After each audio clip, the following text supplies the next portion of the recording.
What is up, guys? Tips here. Today we just saw that Sejuani has been released in Legends of Runeterra, as well as other subsequent cards. So today we're going to be covering the value you're going to be getting out of most of these cards, as well as just like the overall reaction of what I'm seeing looking at the Sejuani reveal. Hopefully you guys are going to like this. We're also going to be covering a few synergies that you can actually run with this deck, what regions and factions are actually going to be the best things to implement with these specific cards. Don't forget to like, comment, and subscribe if you guys really enjoy my content. Let's get it. I'm covering all of these as they come out, so just come at me, boys. Come at me.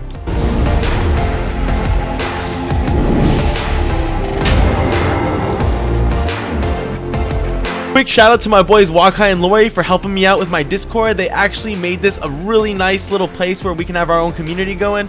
So we have a lot of these bots like the dank memers, and we have like spots where you can see when I go live and updates when my YouTube videos are going to be released. We can also share a lot of our Runeterra decks, and we'll just have overall Runeterra updates that we can talk about and just communicate and just have a good time. If you guys want to join, feel free to join. It's in my description. So thanks, guys. Carved from the savage cold. Okay. You own what you take.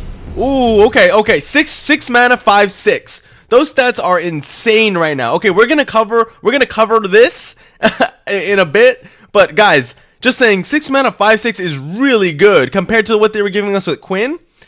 Especially, okay, when you play her, you get Frostbite and Vulnerable. So Frostbite in itself is already very, very strong, right? You usually need either like a 3 mana or a 1 mana to kind of pop the Frostbite from the Frejlord region, correct? New keyword, Vulnerable. Yep, you can challenge. It's basically the reverse challenge. So epic, dude. So it's literally a target. As soon as you target it up, you frost them so now they have 0 attack, and then you're able to challenge them basically. That's amazing.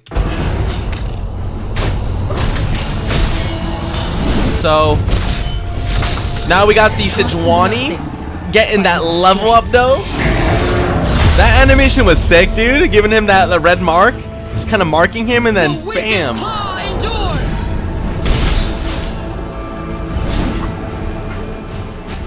On Sejuani's attack, you literally are going to, if you do damage to the Nexus, you're going to frostbite all their enemies, which is just so much value in itself, which is crazy good. And she comes with Overwhelm, meaning you're most likely always going to get that damage in, meaning you're always going to proc her frostbite on all the enemies. It's crazy. God damn, bro. So much to talk about in this one, yo. So much to freaking talk about in this one. I am actually hyped up. So going back to Sejuani, guys, how Sejuani really works, like I mentioned, you get to frostbite someone and give them vulnerable, meaning you can actually challenge them. Honestly, that's literally the easiest way to explain it. So they're gonna have 0 attack to kill you, and you can easily make a good trade with that. This is never before seen in the Frejlord like pack. Of course, guys, you do have things like Brittle Steel or Flash Freeze, which are going to be obviously similar, but at the end of the day, it's gonna be a completely different spell just because you're gonna actually be able to remove them. If you think about it, it's more of like a budget vengeance. Like if we would say Frostbite is worth about what, 3 mana. Vulnerable is worth around what, maybe 1 mana. As currently in the Demacia region, you have something called Engard, which is a burst, and you give everyone challenger for only 3 mana.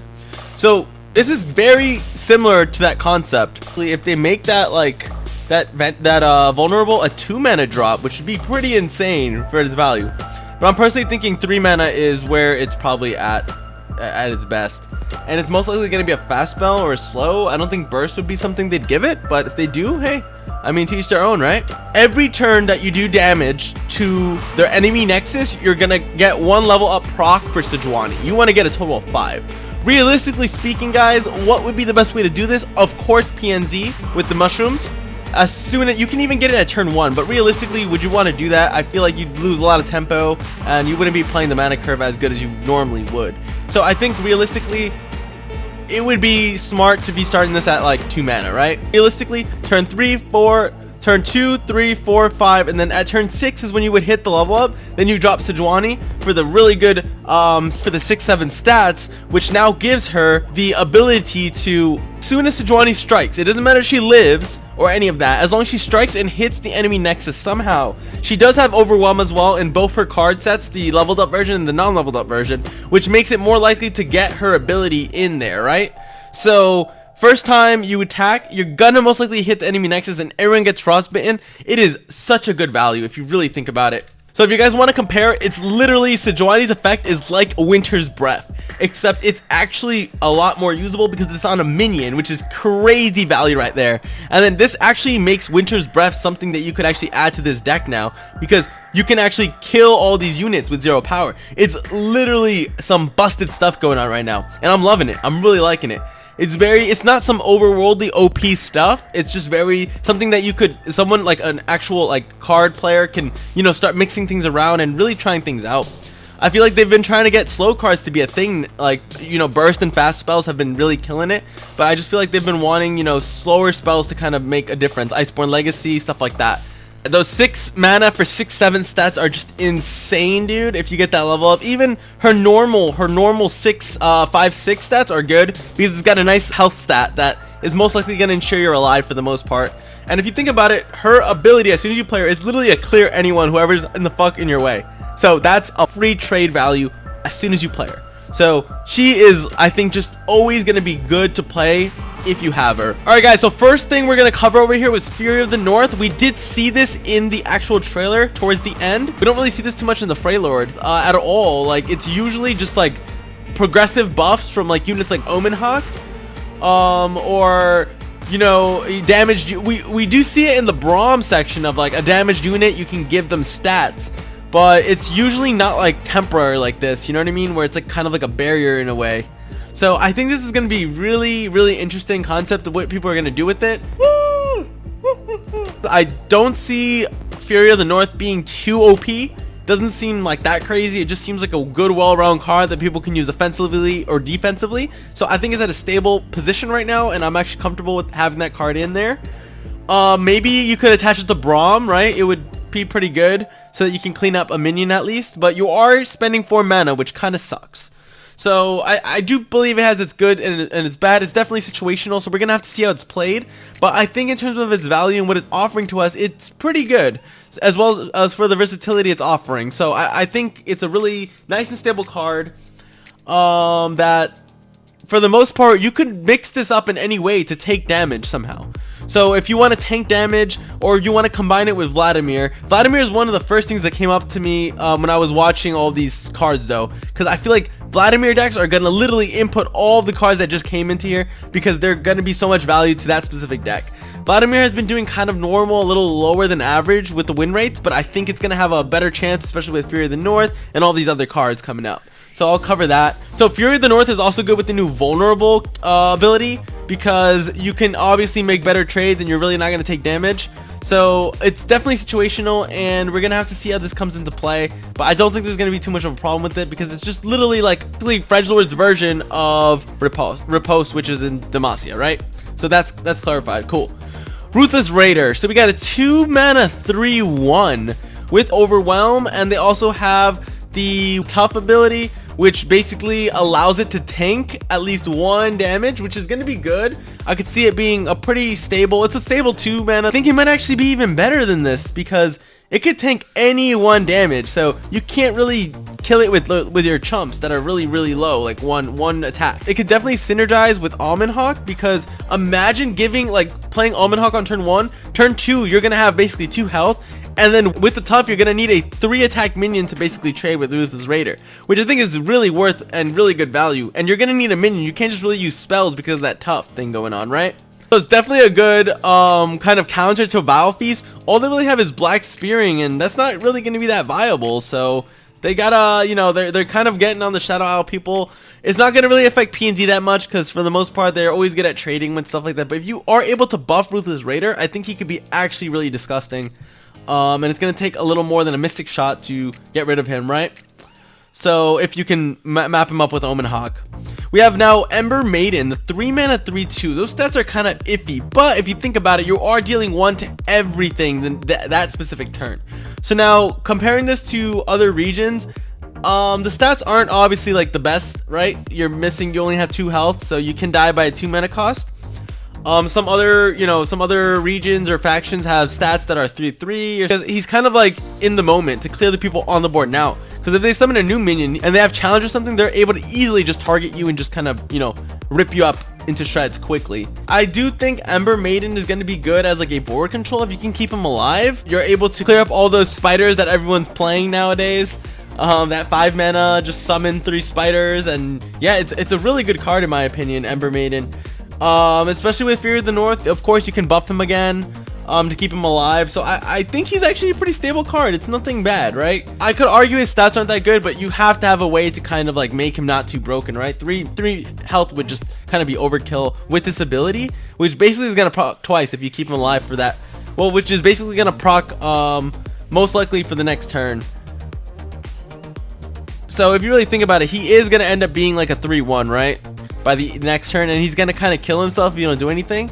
But it does stop them from kind of going ham and playing a lot of minions, because they're gonna be concerned you're gonna end up killing everyone. If you think about it, it's like Katarina's Battle Fury, right? You basically do it twice, 2 damage to everyone, and that thing costs how much? Like 2 mana? So deal 2 to everyone, 4 mana for her. But this guy, if you play him for 3 mana, you can get the same effect, just for a minion, from a minion perspective as well, which is pretty crazy. So I could see some good play with him, and I think this would really synergize well with Vladimir again, because you're dealing to everyone. And usually how Vladimir works is every time he takes damage, he basically, or anytime his minions take damage, they somehow get something of dealing damage to the other opponent's nexus.